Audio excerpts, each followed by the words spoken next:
নমস্কার। The power of astrology Sumanta ji Chowdhury আমার এই ইউটিউব চ্যানেলে আপনাদের সবাইকে স্বাগত। আজ আমি আলোচনা করব ধনুরাশির জাতক জাতিকাদের 15ই জুলাই থেকে 15ই আগস্ট, এই যে একটি মাস, এই একটি মাস তাদের ক্ষেত্রে কেমন হতে চলেছে, কি কি নিয়মানুবর্তিতার মধ্যে দিয়ে তাদেরকে চলতে হবে, কিভাবে তারা তাদের নেগেটিভ ইনফ্লুয়েন্সকে অফ করতে পারবে, বা যা তাদের বিফল করবে সেই বিফলতার জায়গাটাকে কিভাবে আগে থেকে ফাইন্ড আউট করবে, এবং সেটা থেকে প্রথম অবস্থাতেই মাইন্ডসেট করা প্রয়োজন যে এই কাজটা করলে, এইভাবে চললে, আমার এই দৃষ্টিভঙ্গি থাকলে আমার কিন্তু এই একটি মাস নেগেটিভ হবে, নেগেটিভ ফল পাবো আমি, বা আমার ব্যর্থতার জন্য এই কারণগুলো দায়ী হবে। অ্যাকচুয়ালি একজন সায়েন্টিফিক অ্যাস্ট্রোলজার এইগুলোকে সবসময় ফাইন্ড আউট করে দেয় আগে থেকেই, যে তুমি যদি এই পথে চলো তাহলে এই সময়টা তোমার ক্ষেত্রে খারাপ। যখনই আমি জেনে যাচ্ছি যে এই সময়টাই আমার এইভাবে চললে আমার খারাপ হবে, তখন আমি কিন্তু আগে থেকেই প্রিকশন নিতে পারছি, আগে থেকেই রুট চেঞ্জ করতে পারছি, দৃষ্টিভঙ্গির পরিবর্তন আসছে আমার। এটাই কিন্তু অ্যাকচুয়ালি অ্যাস্ট্রোলজির মূল কাজ, একজন অ্যাস্ট্রোলজারের মূল দায়িত্ব কিন্তু এখানেই।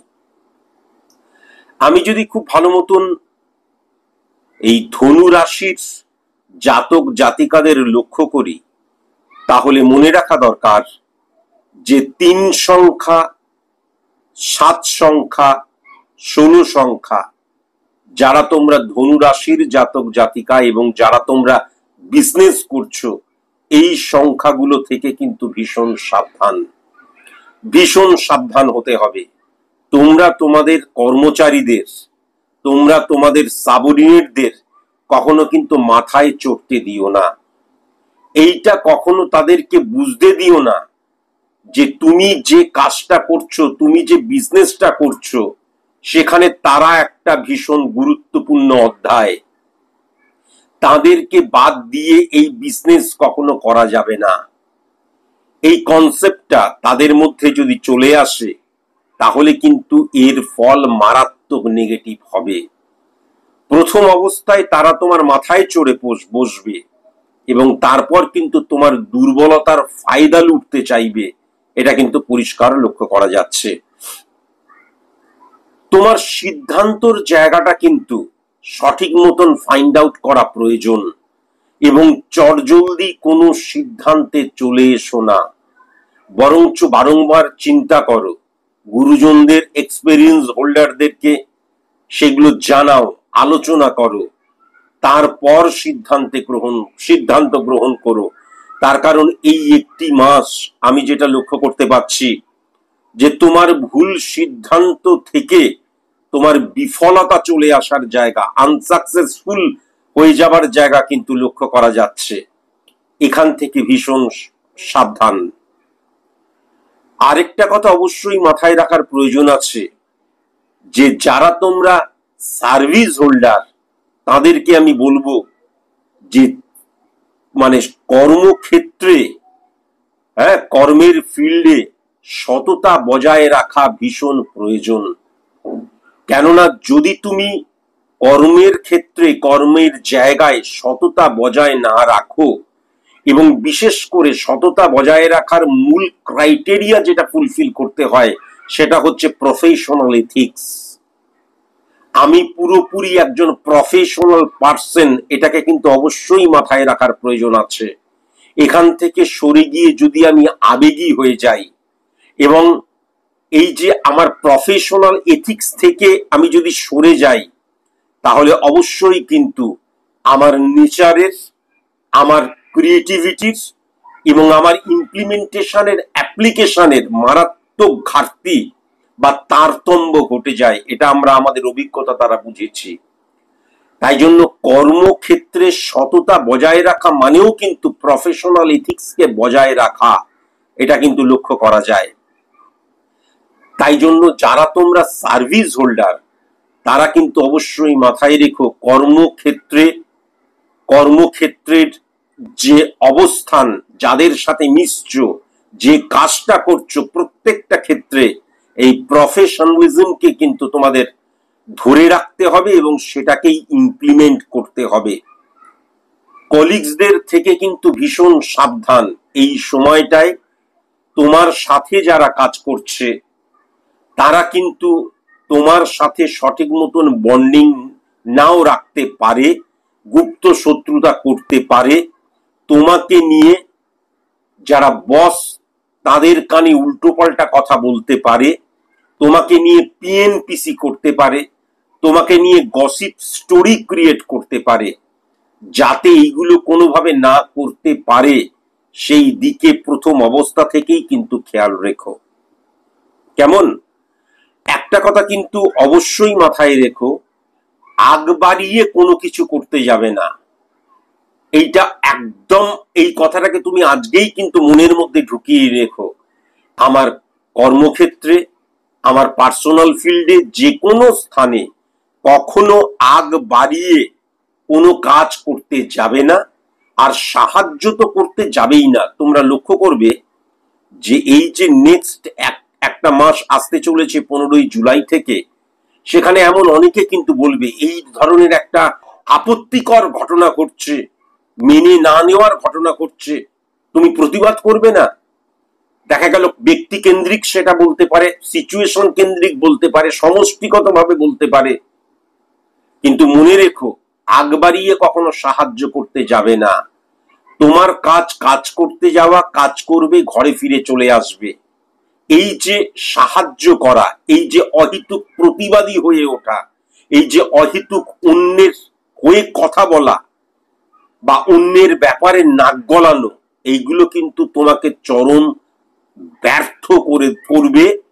এবং মনে রেখো, যখন একটা সময়, স্পেসিফিক সময়, যখন এই নেগেটিভ সিচুয়েশনের আন্ডারে তুমি চলে যাবে, এর ফলটা কিন্তু পরবর্তীকালে পাওয়া যায়। সেই সময় খানিকটা হয়তো প্রতিবন্ধকতা সৃষ্টি হলো, কিন্তু পরবর্তীকালে দেখা গেল কাজ নিয়ে টানাটানি পড়ে গেল বা ব্যর্থ হয়ে যাবার জায়গাটা কিন্তু লক্ষ্য করা যাবে। এখান থেকে ভীষণ সাবধানে কিন্তু তোমাকে থাকতে হবে। তুমি একটা কথা কিন্তু অবশ্যই মাথায় রেখো যে অপোজিট সেক্স থেকে এবং কর্মক্ষেত্রে যারা তোমার খুব আপন, তারাই কিন্তু এই বিভাজন বা এই দৃষ্টিভঙ্গি বা এই দ্বিচারিতা তোমার মধ্যে ইমপ্লিমেন্ট করবে। তুমি একদম আজকের দিনে লিখে রাখতে পারো। তাই জন্য কাছের মানুষ, সেটা সেম সেক্স কলিগস আর অপোজিট সেক্স থেকেও কিন্তু দেখুন, ওই ভদ্রলোক বা ওই ম্যানেজার আমাকে এই ধরনের কথা বললে আপনি কিছু প্রতিবাদ করবেন না। কোনো প্রতিবাদ করা দরকার নেই। প্রতিবাদ করতে তুমি যাওনি, এটা তাকে ভালো মতন বুঝিয়ে দেবে। যারা তোমরা চাকরির পরীক্ষা দেবে, এই একটা মাস অত্যন্ত ফ্রুটফুল রেজাল্ট কিন্তু তোমাদের জন্য ওয়েট করছে, এটা কিন্তু আমি পরিষ্কার লক্ষ্য করতে পারছি। তোমরা অনেক ক্ষেত্রে ব্যর্থ হয়ে যেতে পারো। আমি যারা এই চাকরির পরীক্ষা দেবে তাদের ক্ষেত্রে বলছি, কি করে ব্যর্থ হচ্ছ। একটা হচ্ছে আমি তৈরি, কিন্তু তাও আমি দেখা গেল যে আমি ব্যর্থ হয়ে গেলাম, সেটা আলাদা ব্যাপার। আর আমি তৈরি নয়, জাস্ট একটা এক্সপেরিয়েন্স, অভিজ্ঞ হওয়ার জন্য, একটা অভিজ্ঞতার জন্য কেবলমাত্র আমি পরীক্ষা দিতে যাচ্ছি, চাকরির পরীক্ষা। যাদের এই কনসেপ্টটাকে যারা গ্রহণ করেছো, মেনে নিয়েছো, তাদেরকে বলি ভুল। ব্যর্থ তুমি যখন হচ্ছ, তুমি তৈরি, ব্যর্থ হচ্ছ, দ্যাট ইজ ডিফারেন্ট থিংস। কিন্তু আমি তৈরি নই, তাই আমি জানি ব্যর্থ হব, এটাকে বলা হয় কিন্তু ব্যর্থতাকে অভ্যেসে পরিণত করা। এই কনসেপ্টটাকে তুমি যদি নিজের মনের মধ্যে ঢুকিয়ে নাও এবং এইভাবে যদি তুমি, আমি অভিজ্ঞ হব, চাই 10টাতে ফেলিওর হব, তাতে কি আছে, আনসাকসেস হলে তবেই তো সাকসেস হওয়া যায়। ভুল। আমি তৈরি, তারপরে দেখা গেল আমি সফল হতে পারলাম না, তখন আত্মসমালোচনা করা যায়, তখন স্ক্রুটিনি করা যায়। কিন্তু কেবল অভিজ্ঞতার জন্য, একটা চাকরি দেবার অভিজ্ঞতা হবে যাই, অথচ নিজে তৈরি নয়, এটা কিন্তু আলটিমেট ব্যর্থ ব্যর্থতাকে আমি অভ্যেসে পরিণত করছি ইচ্ছাকৃতভাবে আমার জন্য, আমার দ্বারা, এটা কিন্তু একদম ঠিক নয়। এই কনসেপ্ট নিয়ে কখনো কিন্তু তোমরা পরীক্ষা দিতে যাবে না, এটা কিন্তু অবশ্যই মাথায় রেখো। তোমাদের যাদের যাদের পেটের প্রবলেম রয়েছে, কেননা শনি 12 নম্বর ঘরকে হিট করছে, পেটের প্রবলেম এমনিতেও মারাত্মক একটা প্রবলেম হয়ে দেখা দেবে এই এক মাস। যাদের তোমাদের বুকের প্রবলেম রয়েছে, চেস্ট বা গ্যাসের প্রবলেম রয়েছে, হ্যাঁ, দেখা যায় কিছু খেলেই গ্যাস হয়ে যাচ্ছে, অম্বল হয়ে যাচ্ছে, লিভারের যাদের যাদের প্রবলেম রয়েছে, রক্ত জাতীয় যাদের যাদের প্রবলেম রয়েছে, এবং গাঁটে গাঁটে ব্যথা, কোমরে ব্যথা, হাঁটুতে ব্যথা, এরা কিন্তু খুব সাবধান। যাদের এই প্রবলেমটা রয়েছে এক মাসে চাগাড় দিয়ে উঠবে, এটা কিন্তু আমি দেখতে পাচ্ছি, এখান থেকে ভীষণ সাবধান। অপোজিট সেক্স, হাজবেন্ড ওয়াইফের ক্ষেত্রে বলছি, অপোজিট সেক্স অর্থাৎ তুমি যদি স্ত্রী হও তাহলে স্বামী এবং স্ত্রীর মধ্যে বিশ্বাসের সেতু বন্ধনের কাজটা তোমাকেই করতে হবে। আবার তুমি যদি হাজবেন্ড হও তাহলে স্ত্রীর ক্ষেত্রেও কিন্তু এই বিশ্বাসের সেতু বন্ধনের কাজটা তোমাকেই করতে হবে। কেমন, এটা কিন্তু অবশ্যই মাথায় রেখো। যারা যারা তোমরা প্রেম করছো, প্রেমজ সম্পর্কে লিপ্ত, এই প্রেম থেকে কিন্তু ভীষণ সাবধান। হ্যাঁ, আমি যেটা দেখতে পাচ্ছি, এই যে প্রেম করা, পুরুষ এবং নারীর মধ্যে যে প্রেমজ সম্পর্ক, তুমি যদি নারী হও, তুমি যদি মেয়ে হও, তাহলে কিন্তু অপোজিট সেক্স কোনো ছেলে পুরুষ কেবলমাত্র ফায়দা নেবে, ফায়দা তুলবে, সেক্সুয়াল যে চাহিদা সেটা চরিতার্থ করবে, এবং সেখান থেকেই কিন্তু এই যে অত্যন্ত পরিমাণে কি বলবো, মানে সেক্সুয়াল ইমপ্লিমেন্টেশন যে মারাত্মক রকমের নেশা, এই যে কামনাটা, এই কামনাটা কিন্তু কখনো প্রেম হতে পারে না। অপোজিট ভাবে আমি কোন পুরুষকে যেমন বললাম, মেয়েদের ক্ষেত্রেও তাই। তার জন্য এই সময় যারা যারা প্রেমজ সম্পর্কে লিপ্ত আছো ভীষণ সাবধান। বা এই সময়ে যারা যারা নতুন করে ভালোবাসা তোমাদের জীবনে আসছে, যাকে তোমরা ভালোবাসা বলে মনে করছো, যাকে তোমরা প্রেম বলে মনে করছো, সেটা কিন্তু আসলে টাইম পাস এবং জাস্ট যৌন খিদে ছাড়া আর অন্য কিছু নয়, এটা কিন্তু অবশ্যই মাথায় রেখো। আমি যেটা লক্ষ্য করতে পারছি, ব্যক্তিগত জীবনে, সাংসারিক জীবনে পিতা মাতার সাথে, বিশেষ করে পিতার সাথে মনোমালিন্য হয়ে যাবার জায়গা লক্ষ্য করা যাচ্ছে, এবং পিতাকে অসম্মান করার জায়গাও লক্ষ্য করা যাচ্ছে। দায়বদ্ধতার অভাব, রেসপন্সিবিলিটির অভাব, এবং কোনো কিছুর জন্য ব্লেম দেওয়া, এইটা কিন্তু মারাত্মকভাবে লক্ষ্য করা যাচ্ছে। পিতাকে অহেতুক আঘাত দেবার জায়গাটা কিন্তু লক্ষ্য করা যাচ্ছে। এখান থেকে কিন্তু নিজেকে সরিয়ে আনতে হবে, আমি যেটা লক্ষ্য করতে পারছি। দেখা গেল আমি ইনভেস্ট সম্পর্কে কিছুই জানি না, রামবাবু বলল ওই জায়গায় ইনভেস্ট করলে কিন্তু দারুণ লাভ হচ্ছে। সেটা শেয়ার বাজার হতে পারে, ট্রেডিং হতে পারে, এমনি কোনো কাপড়ের বিজনেস হতে পারে, সেটা কোনো রকমের, যে কোনো রকমের বিজনেস। আমি যেই বিজনেসটা সম্পর্কে জানি না, বা যেখানে আমাকে অন্য কেউ ইনসিস্ট করছে ইনভেস্ট করার জন্য, আমি সেই সম্পর্কে যদি অজ্ঞ থাকি, কারোর কথা শুনে কখনো যেন আমি ইনভেস্ট না করি, এটা কিন্তু অবশ্যই মাথায় রাখবে। যে কাজটা করবে, বিশেষ করে অর্থ ইনভেস্টের ক্ষেত্রে, যেখানে করবে, যে প্রোডাক্টের উপর করবে, যে ফিল্ডে করবে, তার সম্পর্কে ভালো মতো নলেজ না রেখে অন্যের উপর নির্ভর করে কিন্তু কখনো কখনো কোনো মতেই কিন্তু ইনভেস্ট করবে না, এটা কিন্তু অবশ্যই মাথায় রেখো। গৃহের মধ্যে দেখবে অনুশাসনের অভাব হয়ে যাবার জায়গা, ডিসিপ্লিনের অভাব হয়ে যাবার জায়গা। সবাই সবার মতন লাইফ লিড করছে, এখনো অনেক দেরি আছে, 4-5 দিন দেরি আছে। তাই এই জায়গাটাকে হ্যান্ডেল করার জন্য ব্রেনটাকে ব্যবহার করো। কি করলে, কিভাবে চললে, তুমি এক্সাম্পল সেট করো এমন ভাবে যাতে গৃহের মধ্যে সবাই যে যার সে তার যেন না হয়, যে যার মতন লাইফ লিড করছে যেন না হয়, স্বাধীনতা মানে স্বেচ্ছাচারিতা যেন না হয়, এটা কিন্তু অবশ্যই মাথায় রেখো। আরেকটা কথা আমি অবশ্যই বলবো, যেটা ফাটকা যোগ এই সময় অত্যন্ত নেগেটিভ, আমি যেটা লক্ষ্য করতে পারছি। নেগেটিভ মানে কি ধরনের হয়, একটা আমি দেখা গেল ফাটকা কোনো কিছু করলাম, একদম ডুবে গেলাম, এইটা একটা হয়। এর চাইতেও আরো ভয়ঙ্কর জিনিস যেটা হয়, যে এই সময় কোনো একটা ফাটকা কাজ আমি করলাম, যার পেছনে কোনো ডিসিপ্লিন নেই, যার পেছনে কোনো শিক্ষা নেই, যার পেছনে আমার কোনো রকমের ডেডিকেশন, ডিভোশন, ডিটারমিনেশন নেই, যার পেছনে পড়াশোনা নেই, যা কোনো কিছুই নেই, অথচ দেখা যাচ্ছে আমি কিছু একটা ফাটকা কাজ করলাম এবং বিপুল সফল হয়ে গেলাম। সেটা মনিটরি দিক দিয়েও হতে পারে। আমি অর্থ ঢাললাম এবং দেখা গেল বিপুল অর্থ আমার জীবনে আবার রিটার্ন হয়ে এলো ক্ষণিকের মধ্যে, দু এক দিনের মধ্যে, এক সপ্তাহের মধ্যে, 2 সপ্তাহের মধ্যে। এটা মারাত্মক নেগেটিভ এই কারণের জন্যই, যখনই এই সিচুয়েশন ক্রিয়েট হবে তখনই কিন্তু তোমার মধ্যে একটা ধারণা জন্মাবে এবং সেটা বিশ্বাসে রূপান্তরিত হবে, যে যখন আমি কোনো কাজ করব তার পেছনে আমার অধ্যাবসায়ের প্রয়োজন নেই, ডেডিকেশন, ডিভোশন, ডিটারমিনেশনের প্রয়োজন নেই, আমার চিন্তাধারার প্রয়োজন নেই, আমার শিক্ষার প্রয়োজন নেই, ভাগ্য, নিয়তি, লাক যেটা আছে সেটাই হবে। আলটিমেট এই চিন্তাধারা তোমাকে পরবর্তীকালে এমন ব্যর্থ করবে, সেখান থেকে বেরিয়ে আসাটা তোমার কিন্তু মুশকিল হয়ে যাবে। কেমন?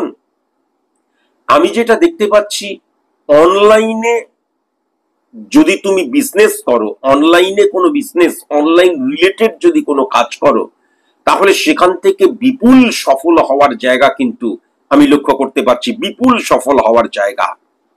কিন্তু আবার বলছি, কাছের মানুষ, পাড়া পড়শি, আত্মীয় স্বজন, পরিবারের মানুষ, এই যে একটা মাস, এই টোটাল সময়টার সেকেন্ড হাফে তারা সাডেন এমন কিছু করবে যাতে তুমি ভীষণ আঘাতপ্রাপ্ত হয়ে পড়বে, তুমি আঘাত পাবে, এটা কিন্তু আমি পরিষ্কার লক্ষ্য করতে পারছি। এখান থেকে ভীষণ সাবধান।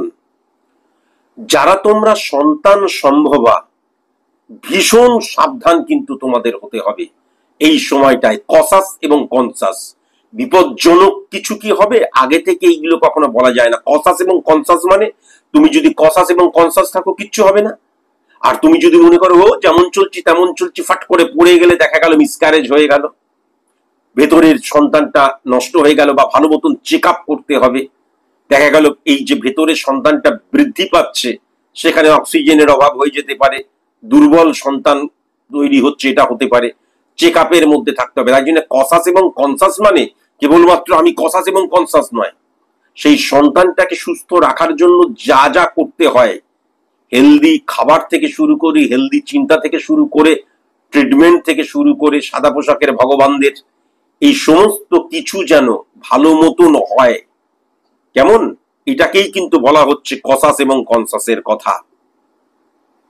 মনে রেখো, এই যে তোমরা যারা যারা ধনু রাশির জাতক জাতিকা এবং যারা যারা তোমরা সন্তান সম্ভবা, 3 সংখ্যা, 7 সংখ্যা এবং 13 সংখ্যা, এই সংখ্যাগুলোকে এড়িয়ে চলবে। এই সংখ্যাগুলোকে কেবলমাত্র এই 1 মাসের জন্য বললাম না, এই 1 মাসে তো বটেই, এছাড়া সুদূর প্রসারী যে জায়গা, এই মুহূর্তে তুমি মা নাও হতে পারো, ডেলিভারি নাও হতে পারে, এই সংখ্যাগুলোকে সব সময় কিন্তু এড়িয়ে চলবে। এই সংখ্যাগুলো তোমার ক্ষেত্রে পজিটিভ ভাইব্রেশন ক্রিয়েট করছে না, এটা কিন্তু আমি পরিষ্কার লক্ষ্য করতে পারছি। তোমার মধ্যে হঠাৎ করে রাগ চলে আসছে, স্যার রাগের জন্য আমি দায়ী নই, দেখুন এই হচ্ছে, ওই হচ্ছে, ওই হচ্ছে। তুমি মনে রেখো, নিজেকে কন্ট্রোল করো। যেইগুলো দেখে তোমার রাগ হচ্ছে, নয় সেইগুলোকে রেকটিফাই করো, শুধরাও। সেটা তোমার পরিবারের হোক, সেটা তোমার কর্মক্ষেত্রের হোক, যে কোনো। আর যদি শুধরাতে না পারো, সেইগুলো দেখে কেবল যদি রাগ হয়, তাহলে সেইগুলো দেখো না। কিন্তু রাগ বর্জন অবশ্যই কিন্তু প্রয়োজন, এটা কিন্তু আমি লক্ষ্য করতে পারছি। যারা ক্রিয়েটিভ ফিল্ডে কাজ করো, এই 1টি মাস তোমরা নিজেরাই দেখবে অত্যন্ত ফ্রুটফুল সময়, আমি যেটা লক্ষ্য করতে পারছি। মনে রেখো, প্রেমজ বিবাহ নিয়ে আলোচনা এই একটি মাস কখনো করবে না। এই একটি মাসে প্রেমজ বিবাহ নিয়ে কদাপি কোনো রকমের আলোচনা যেন না হয়। আমি কিন্তু যেটা দেখতে পাচ্ছি, এই একটি মাস ছোটখাটো দুর্ঘটনা হতে পারে, বিশেষ করে 2 চাকা থেকে 3 চাকা থেকে। তাই জন্য যারা যারা তোমরা সাইকেল চালাও, বাইক চালাও, সাইকেলে চাপো, বাইকে চাপো, টোটোতে, অটোতে চাপো, সাবধানতা অবলম্বন করতে হবে। সবকিছুর জন্যই রেমেডি নয়। আমরা যদি কসাস এবং কনসাস হই, সাবধানতা অবলম্বন করি, তাহলে অবশ্যই কিন্তু আমরা আমাদের যে ছোটখাটো নেগেটিভিটি সেখান থেকে ওভারকাম করে যেতে পারি। কেমন? বন্ধু দ্বারা ক্ষতি হয়ে যাবার জায়গা কিন্তু আমি লক্ষ্য করতে পাচ্ছি। তাই জন্য ভীষণ সাবধান। এমনিতেই কিন্তু অপোজিট সেক্স এমনিতেই নেগেটিভ অবস্থার মধ্যে বসে রয়েছে। তাই যদি বন্ধু এবং অপোজিট সেক্সের কোনো বন্ধু হয়, তুমি যদি পুরুষ হও তাহলে মেয়ে বন্ধু তোমার, এদেরকে ইগনোর করতে শুরু করো। অন্তত এই একটি মাস ইগনোর করো। এরা কিন্তু এমন কিছু বলবে বা এমন কিছু বুদ্ধি দেবে বা তোমার নামে এমন কিছু লাগাবে, দেখা যাবে এই একটি মাস বন্ধু দ্বারা ক্ষতিগ্রস্ত হয়ে যাবার জায়গা লক্ষ্য করা যাচ্ছে। বিশেষ করে আমার পার্সোনাল সবকিছু আমি কিন্তু কখনো বন্ধুদেরকে শেয়ার করব না। মেয়ে বন্ধুদেরকে তো নয়, আর মেয়েদের ক্ষেত্রে ছেলে বন্ধুদের তো নয়। আমি আবার বলছি, আমার মুখনিসৃত বাণী হচ্ছে দৈব বাণী। আমার কথাটাকে অবশ্যই পালন করো। আর পালন যদি না করো, তাহলে তোমরা নিজেরাই বুঝতে পারবে যে তোমরা কিন্তু একটা অদ্ভুত রকমের ক্রাইসিসের আন্ডারে চলে আসবে। তোমরা নিজেরাই বুঝতে পারবে যে যাদেরকে তুমি বন্ধু বলে মনে করছো, বিশ্বস্ত বলে মনে করছো, তাদের থেকে সাডেন আঘাত পাওয়ার জায়গা বা তারা তোমার ক্ষতি করে ফেলার জায়গা, তারা এমন কিছু কোনো জায়গায় গিয়ে বলল, দেখা গেল যে তোমার সাথে তাদের যে বিশ্বাসের জায়গা সেটা ক্ষুণ্ণ হয়ে যাচ্ছে। এটা কিন্তু লক্ষ্য করা যাচ্ছে। মনে রেখো, যদি তুমি মন্দির, মসজিদ, গির্জায় যাও, তাহলে ঈশ্বর, আল্লাহ, গডকে কখনো কোনো দান দেবে না। প্রণামী বাক্সে কোনো অর্থ ফেলে আসবে না, কখনো নয়। যদি পারো তাহলে কোনো রকমের তাদের জন্য কোনো এমন কিছু নিয়ে যাও প্রসাদ রূপে, যেটা পরবর্তীকালে মানুষের কাছেই আবার ফিরে আসবে। কেমন? এটা কিন্তু অবশ্যই মাথায় রেখো। আর বারবার ধরে আরেকটা কথা বলছি, মাথা রিলেটেড যাদের প্রবলেম, মাথা যন্ত্রণা রিলেটেড যাদের প্রবলেম, পা রিলেটেড যাদের প্রবলেম, পায়ের হাঁটু রিলেটেড যাদের প্রবলেম, কোমর রিলেটেড যাদের প্রবলেম, কোমরে যন্ত্রণা রিলেটেড যাদের এই প্রবলেম, গাঁটে গাঁটে ব্যথা যাদের রয়েছে, ভীষণ সাবধান। এই সময় কিন্তু মারাত্মক নেগেটিভ ইনফ্লুয়েন্স ক্রিয়েট হয়ে যাবার জায়গা আমি কিন্তু লক্ষ্য করতে পারছি। মনে রেখো, 3 সংখ্যা, 9 সংখ্যা, 18 সংখ্যা, 21 সংখ্যা, 27 সংখ্যা ওভারঅল নেগেটিভ। ডি দিয়ে, এল দিয়ে, কে দিয়ে, ও দিয়ে যাদের নাম, ওভারঅল তাদেরকে দূরে সরিয়ে রাখো। দক্ষিণ দিক অত্যন্ত নেগেটিভ লক্ষ্য করা যাচ্ছে। বেগুনি কালার এবং অ্যাশ কালার অত্যন্ত নেগেটিভ লক্ষ্য করা যাচ্ছে। কেমন? আর খুব ভালো সময় যেটা এই আমি 1 মাসের মধ্যে লক্ষ্য করতে পারছি, প্রত্যেকটা দিন ভোর 5টা 3 মিনিট থেকে 5টা 3 এম থেকে 8টা 15 এম, আরেকটা হচ্ছে বিকেল বেলায় 5টা 41 পিএম থেকে 7টা 10 পিএম। এই সময়টাকে কাজে লাগিও। কোনো সিদ্ধান্ত নেবার ক্ষেত্রে, কোনো আলোচনা করার ক্ষেত্রে, হ্যাঁ, এই সময়টাকে অবশ্যই কিন্তু তোমরা কাজে লাগিও।